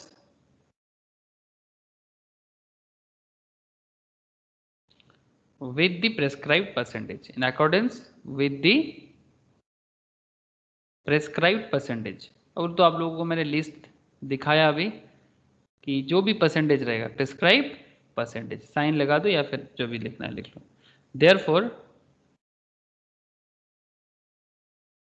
normal depreciation on, मैं शॉर्ट में लिखा, हाँ, normal depreciation on plant and machinery acquired and put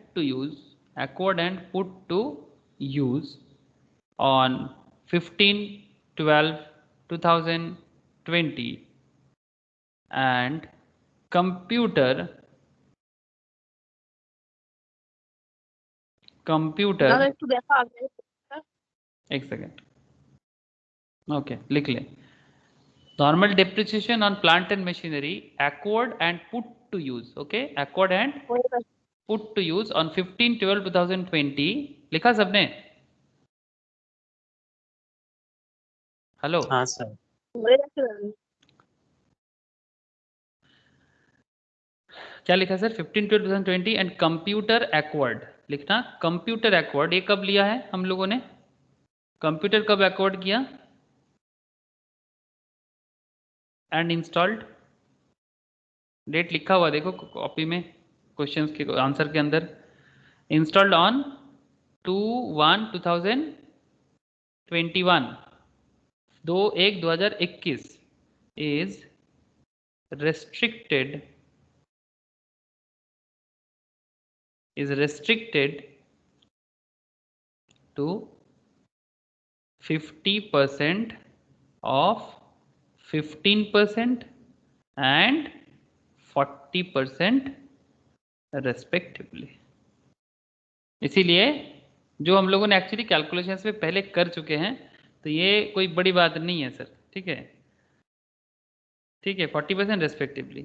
और additional depreciation the additional depreciation on the said उसी प्लांट में on the said plant and machinery is restricted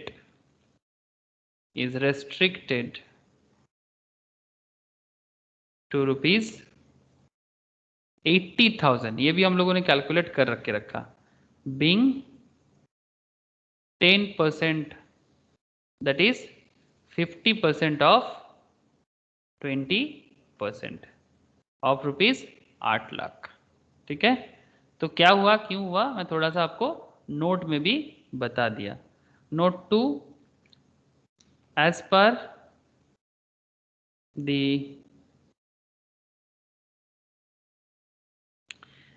the proviso लिखना as per the proviso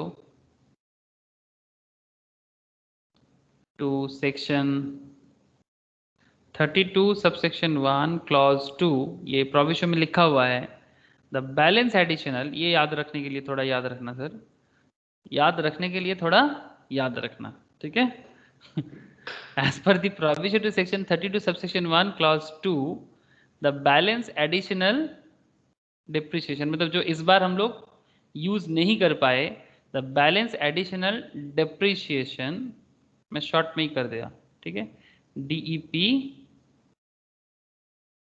depreciation कितना है sir additional of rupees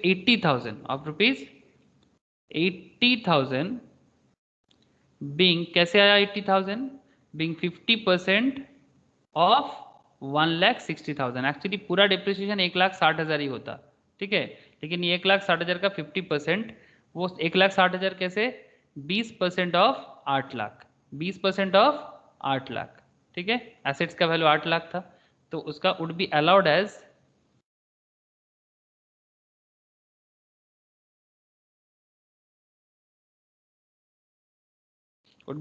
as deduction कब मिलेगा sir अगर ये 21-22 है ये अगर 21-22 क्या है हमारा असेसमेंट 21-22 असेसमेंट ईयर है तो फिर इसके बाद क्या आएगा 22 असेसमेंट ईयर 22-23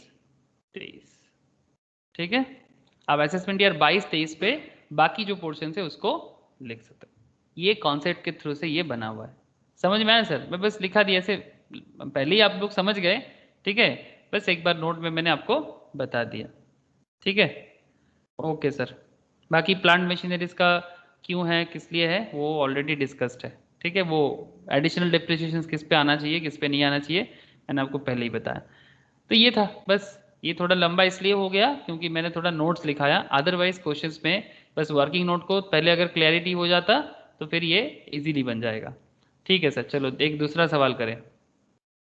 आई थिंक ये सवाल क्लियर है सबको, है ना सर? सवाल कैसे है, वो आंसर्स अलग दिखा रहा है, इसीलिए सब गड़बड़ हो गया, पता नहीं क्या हो गया।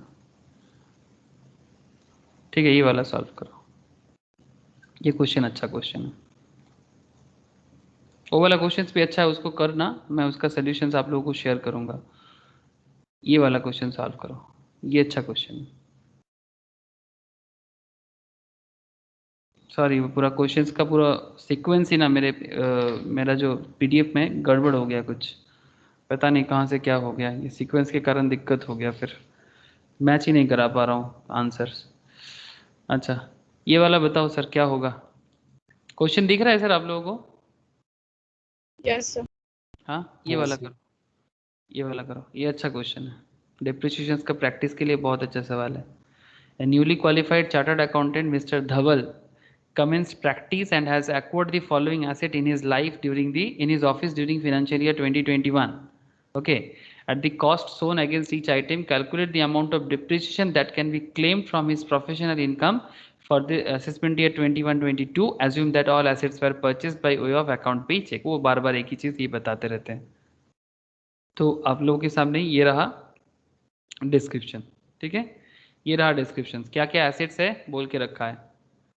सुबह ये वाला कर, इसका आंसर मेरे पास अवेलेबल है, तुम लोग सही गलत जो भी करोगे मुझे पता चलेगा। बोलो इसका क्या होगा? Computer including computer software, date of acquisitions, date when put to use देके रखा है। Computer UPS, date of acquisitions, date of put to use, ठीक है। Computer printer, books other than annual publications, office furnitures, laptop, these are the informations available, ठीक है। ये सब information आपके सामने अवेलेबल है, आपको बस बताना है कि इसका मतलब ब्लॉक के हिसाब से आपको इसको सॉल्व करना है। मतलब जो शुरू में जो रेट ऑफ डिप्रिसिएशन का चार्ट पढ़ा रहते ना सर, उसको ही बस एक बार रिकॉल कर रहे हैं यहाँ पर। आप लोगों को बात मेरे समझ में आया? Hello, yes sir. ठीक है। सॉरी सर, वो वाला क्वेश्चंस का आंसर नहीं है बोल के मैं आप लोगों को इधर शिफ्ट कर दिया, उसके लिए मैं करेंटली खुद ही पागल हो गया कि एक क्वेश्चंस का आंसर सब इधर उधर हो गया, पता नहीं कहाँ से क्या हो गया। ये वाला करो, ये अच्छा क्वेश्चन है। थक गया सब कोई, एक क्वेश्चन ट्राई कर रहा था फिर उसका आंसर नहीं मिला, सब थक गए। ठीक है, इधर आ जाओ सर, बोलो ये वाला करो, हो जाएगा ये वाला, ये मैं करता हूँ आप लोगों के साथ साथ। चलो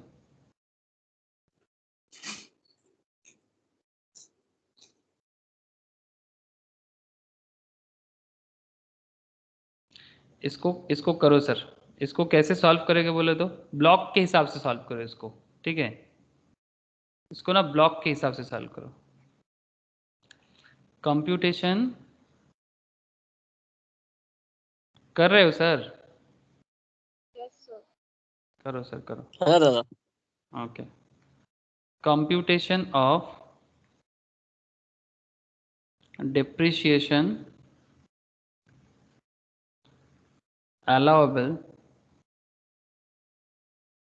for assessment year 21-22, ठीक है।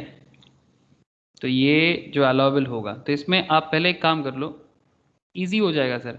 एसेट का एक कॉलम बना लो, रेट का एक कॉलम बना लो, और डिप्रिसिएशन का एक कॉलम बना लो, ठीक है। ओके जियाउल, एक एसेट का कॉलम बना ले, एक रेट का कॉलम बना ले, और एक डिप्रिसिएशन का कॉलम बना ले। एसेट में तेरे पास क्या क्या एसेट्स है बोल दो, हम लोग के पास क्या क्या एसेट्स है दिख रहा है आप लोगों को? देखो, computer including computer software, computer UPS, computer printer, books, और क्या है? बुक्स है, फर्नीचर्स है, और लैपटॉप है, ठीक है। तो फिर आपको अलग अलग बस ब्लॉक को बिल्ड करना है, आपको ज़्यादा कुछ नहीं करना है, बस अलग अलग ब्लॉक को पहले बिल्ड कर लेना है। तो अगर आप ब्लॉक को बिल्ड करते हो तो पहला ब्लॉक में ब्लॉक 1, ये बहुत पॉपुलर सवाल है, ये ब्लॉक का सवाल है, ठीक है। तो ब्लॉक 1 में आपके सामने क्या है सर? फर्नीचर। अगर आप फर्नीचर में देखोगे, फर्नीचर का रेट याद है? 15%। हाँ, 10%। 10% है फर्नीचर का rate. Very good sir. Furniture का रेट है 10%। तो एक काम कर लेते हैं, पहले ना एक वर्किंग्स में पूरा हर एक एसेट्स का बना लेते हैं। तो चलो working note 1, computation of depreciation, computation of depreciation. ठीक है, इसमें आपका ब्लॉक 1 में क्या आ जाएगा? ब्लॉक 1 में क्या आ जाएगा आपका? ब्लॉक 1 में आ जाएगा फर्नीचर। ठीक है, ब्लॉक 1 में आ जाएगा फर्नीचर। इसका रेट क्या है? 10%। स्टैंडर्ड रेट 10% ही होता है फर्नीचर्स के। अच्छा, इसका पुट टू यूज़ देखो एक बार। पुट टू यूज़ कितना दिन के लिए हुआ है? 180 से ज़्यादा है क्या कम है? 27 ज्यादा है सर, सितंबर। हाँ 4 अक्टूबर से होना चाहिए, उसके बाद 180 डेज से ज्यादा है। ठीक से बोल, 180 से ज़्यादा है। कहाँ है फर्नीचर? फर्स्ट वो फर्स्ट फर्नीचर, मुझे लगा पहला वाला बोल रहा है। फर्नीचर लिखे ना, पहले वाला नहीं, हाँ हाँ, फर्नीचर बोले। फर्नीचर आ रहा है 4 अक्टूबर के बाद है तो। 1 अप्रैल 2020 और पुट टू यूज़ भी 1 अप्रैल को ही हो गया है। और हम लोग कैलकुलेशंस कर रहे हैं प्रीवियस ईयर 2021 का, है ना? फाइनेंशियल ईयर 2021, इसका मतलब प्रीवियस ईयर 2021 और असेसमेंट ईयर 21-22। ठीक है, असेसमेंट ईयर फाइनेंशियल ईयर मतलब प्रीवियस ईयर ही होता है। ठीक है, और असेसमेंट ईयर मतलब 21-22 जो हमारा कैलकुलेटिव ईयर है। तो ये तो 1 साल से ज़्यादा है ना सर? तो 1 अप्रैल में अगर यूज़ कर रहे हो तो फिर 1 साल तो पूरा यूज़ हो रहा है। तो 10% का है। पुट टू यूज़ कितना दिन का हो गया sir? Put to use for more than, put to use for more than कितना हो जाएगा? 180 दिन। 180 दिन। तो फिर इसका हिसाब क्या हो जाएगा? पुट टू यूज़ अगर 180 दिन से ज़्यादा है तो फिर आपका फर्नीचर्स का क्या रेट आ जाएगा? 3 लाख का 10%, है ना सर? 3 लाख का 10%, सही कि गलत? 3 लाख का 10% कितना हो जाएगा अमाउंट? बोलो ना। 30,000 होगा 30,000। क्या? 30,000। बस, इजी है। अच्छा, इसके साथ ब्लॉक 2। अच्छा, फर्नीचर छोड़ के बाकी अगर आप देखोगे ना, सब कंप्यूटर और कंप्यूटर रिलेटेड पॉइंट्स था। एक ही ब्लॉक सिर्फ फर्नीचर्स के लिए था, और बाकी जो भी आप चेक करोगे ना, क्वेश्चंस को फिर से देखो। Just look here, computer including computer software, computer UPS, computer printer, books other than annual publications. ठीक है, ऑफिस फर्नीचर्स। ठीक है, लैपटॉप फर्नीचर्स हो गया, लैपटॉप ही रह गया सर। ठीक है, तो लैपटॉप बाकी सब कंप्यूटर रिलेटेड ही आ रहा है। कंप्यूटर रिलेटेड आ रहा है और बुक्स सर, ये सबको एक ब्लॉक में हम लोग रख सकते हैं। जैसे कि हम लोग देखे थे पहले भी, एक पर्टिकुलर ब्लॉक के अंदर इसको हम लोग रख के पढ़े थे। तो ब्लॉक 2 के अंदर फिर आपको सारा का सारा अमाउंट आप पुट कर दो, और फिर एक बार देख लो कि कौन सा 180 दिन से ज़्यादा है और कौन सा 180 दिन के कम है। ठीक है, ब्लॉक 2 में हो जाएगा ना, computer including computer software. Put to use कितना दिन है sir? Put to use for greater than 180 days है क्या, नहीं है ये वाला? 180 days है। हाँ, 20 सितंबर से है। कंप्यूटर इंक्लूडिंग कंप्यूटर सॉफ्टवेयर 20 सितंबर से है। तो 27 सितंबर, पुट टू यूज़ 1 अक्टूबर से हुआ है। तो अक्टूबर पूरा अक्टूबर यूज़ होगा, पूरा अक्टूबर से लेके अक्टूबर नवंबर दिसंबर, अक्टूबर नवंबर दिसंबर जनवरी फरवरी मार्च, 6 मंथ से ज़्यादा हो रहा है सर। 6 months। अक्टूबर से लेके अक्टूबर नवंबर दिसंबर जनवरी फरवरी मार्च, हाँ सर 6 मंथ्स ही हो रहा है। 1 2 3 4 5, नहीं क्या हो गया, 1 2 3 4 5 6, 6 मंथ्स हो गया। तो 6 मंथ्स तो अक्टूबर 31 डेज, नवंबर 30, 180 से ज़्यादा ही हो जाएगा अल्टीमेटली, क्योंकि 30 दिन तो सब में है ही। हाँ सर, हाँ 30 सर। डेज तो इंक्लूड है ही सब में। बस एक कहीं कहीं पर एक दिन ज़्यादा है, तो 180 से ज़्यादा तो हो ही रहा है। 180 दिन से ज़्यादा तो हो ही रहा है, तो फिर 180 से ज़्यादा ही है। ठीक है, तो फिर इसमें आपका पूरा का पूरा अमाउंट चार्ज हो जाएगा। तो कर लो, बस आपको डेज का ही कैलकुलेशंस करना है। डेज का ही लास्ट वाला क्वेश्चन जो था ना, उसका भी मैं आपको एक हिंट्स दे के रखता हूँ। उसमें भी आपको ना डेज का ही कैलकुलेशंस करना है। बस उसको ना मंथ पे कैलकुलेट मत करना, डेज पे ही कैलकुलेट करना और फिर उसका हिसाब लगाना। अगर मैं आंसर मैच कर जाए तो बहुत बढ़िया, बहुत टफ नहीं था। बस आंसर मेरे पास नहीं है बोल के मैं सोचा कि अलग करते हैं ताकि आप लोग फटाफट मैं बोल पाऊँ कि हाँ सही गलत, इसलिए। तो पुट टू यूज और थोड़ा क्वेश्चन का आंसर्स का जो पैटर्न था ना, वो तो वो ये क्या बोलते हैं उसको, मेरा सब इधर उधर हो गया, इसलिए मैं सोचा कि आपको बाद में कराता हूँ। कम क्या बोलते हैं सर इसको, software include put to use greater than 180 दिन, कितना हो जाएगा फिर इसका 35,000 का 40%। हाँ वेरी गुड सर, 40%, 14,000 यही है ना। 35,000 का 40% 14,000 सही है। हाँ Yes, sir. Sir. Computer UPS, इसका भी बताओगे कितना दिन का है। 8 अक्टूबर, 180 से कम होगा ना, 7-8 दिन का डिफरेंस हो जाएगा 8 अक्टूबर से हाँ 31 सर। मार्च तक का, 180 से कम हो जाएगा सर। तो computer use UPS put to use less than 180 days, कितने का अमाउंट था 8,500, तो 8,500 का 20%. 20%, बिकॉज नॉर्मली 40% होता है, नॉर्मली 40% होता है, लेकिन ये उससे भी कम चार्ज होगा, ठीक है, बिकॉज 50% चार्ज हो जाएगा, 6 मंथ से 180 डेज से कम है, तो 8,500 का 20% कितना हो जाएगा सर 1,700।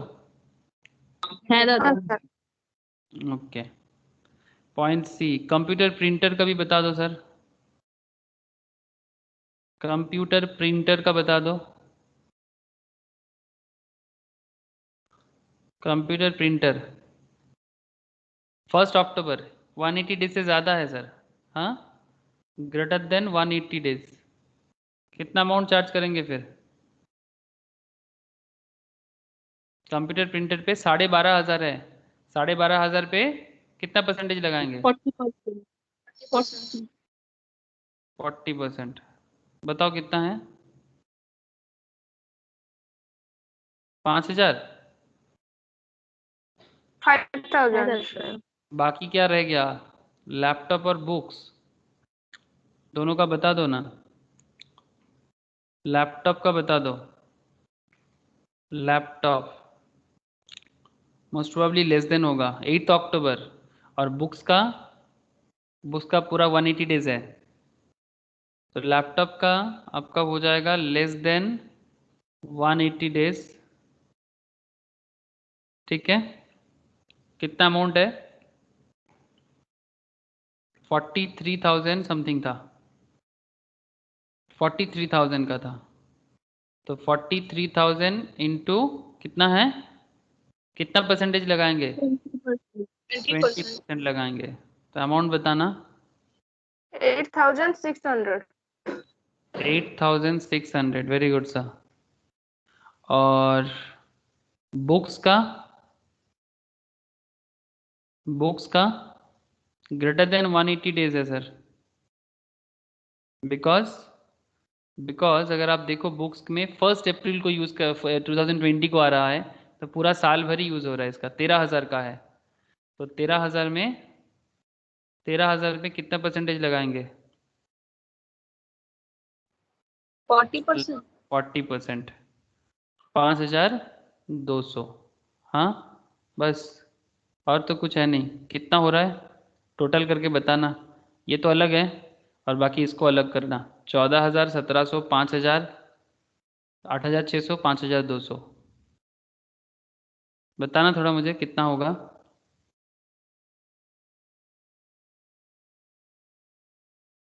34,500. 34,500, वेरी गुड सर, 34,500, ये हो गया वर्किंग हम लोग का, ठीक है, वर्किंग नोट 1 कंप्लीट हो गया। बस हम लोग जाके ब्लॉक 1 फर्नीचर्स का तो ऑलरेडी आ चुका था, कितना रेट था ब्लॉक 1 का 10% का रेट था ना, इसका डिप्रिसिएशन हुआ था 30,000 का। ये भी हम लोगों ने देख लिया था, ये वाला वर्किंग नोट आना चाहिए। ब्लॉक 2 को वर्किंग नोट 2 में कर देते हैं, ठीक है। तो ये 30,000 हो गया और ये हमारा 34,500 का हो गया। तो 30,000 और ब्लॉक 2 कितना हो जाएगा? ब्लॉक 2 के अंदर लिख देना थोड़ा सा, ब्लॉक 2 के अंदर ऐसे लिख देना,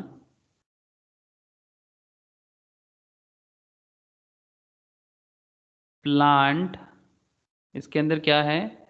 कंप्यूटर, जो भी है थोड़ा सा लिख देना, कंप्यूटर इंक्लूड कंप्यूटर सॉफ्टवेयर, इस तरह का, ठीक है। लैपटॉप, बुक्स, ठीक है, प्रिंटर,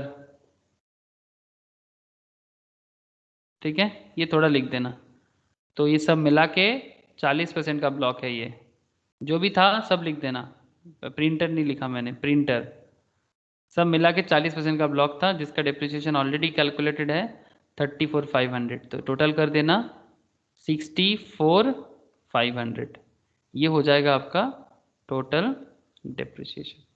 इजी क्वेश्चन था बट अच्छा क्वेश्चन था। हाँ सर, इजी था पर अच्छा था।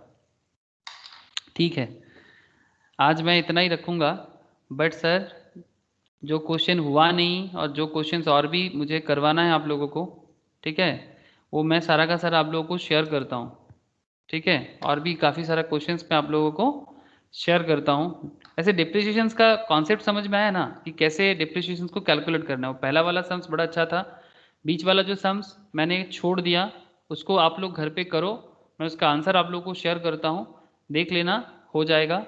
और भी काफ़ी डिप्रिसिएशन रिलेटेड क्वेश्चंस मैं आप लोगों को शेयर करता हूँ, तो प्लीज़ करना। और ज़रूरत पड़ने से मैं कुछ पीएल वाला क्वेश्चंस भी दे दूंगा, बिकॉज पीएल का भी मैंने आप लोगों को एक बार करवा के रखा। तो प्लीज़ एक बार करो, कुछ डाउट हो मुझे पूछा करो, और मैं नोट्स डिटेल्स दे देता हूँ ताकि आप लोग घर में ना इसको रिवाइज कर सको। ठीक है सर, मैं डिटेल्स नोट्स भी दे देता हूँ ताकि आप लोग घर पे इसको रिवाइज करके क्वेश्चंस को सॉल्व कर सको। ओके ना? शुभो क्लियर আছে? শুভ বোঝা গেছে? শুভ হ্যাঁ দাদা, ओके। হ্যাঁ इन দাদা। प्रिया, ऐसे डिप्रिसिएशन का कॉन्सेप्ट क्लियर है ना सर? बाकी थोड़ा और क्वेश्चंस प्रैक्टिस करना होगा तो फिर हो जाएगा। ठीक है सर। आस्था बोल, समझ में आया कि नहीं आया? हाँ सर, आया। हाँ ठीक है सर, कोई बात नहीं, मैं बाकी चीज़ें क्वेश्चंस आप लोगों को प्रोवाइड करता हूँ, आप लोग वो सब क्वेश्चंस को थोड़ा सॉल्व करो, ठीक है। तो था क्लियर আছে तो? হ্যালো স্যার আগেরটা করেছি, ওটা অ্যান্সারটা বলবো?